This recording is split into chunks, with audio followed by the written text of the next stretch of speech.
নমস্কার। সর্বদা আমাদের পুরনো জিনিসকে ভুলে যাওয়া উচিত, লেট গো করা উচিত। তাহলেই আমাদের জীবনে সুখময় আনন্দময় থাকতে আমরা পারবো। আমরা যে জীবনে আজকের দিনে যে জীবন যাপন করছি সেই হিসাবে যদি জীবন যাপন করি, পুরনো কথাকে যদি মনে না করি, তাহলে আমাদের কেতু ভালো ফল দেবে। আর যদি আপনি পুরনো কথাকে মনে বুকে যদি লাগিয়ে রেখে দেন, তাহলে আপনার মঙ্গল গ্রহ সর্বদা খারাপ থাকবেই থাকবে। আপনি যদি সন্দেহ করতে লোকের উপরে শুরু করে দেন, তাহলে আপনার শুক্র গ্রহ খারাপ হতে শুরু হয়ে যাবে।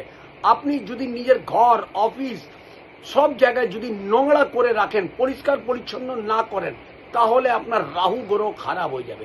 তার মানে আপনি পুরনো জিনিসগুলোকে সর্বদা ফেলে দিন, ভুলে যান, আপনি আপনার জীবনে উন্নতি করতে পারবেন। নোংরাগুলো ফেলে দিন, পুরনো গল্পগুলো ভুলে যান।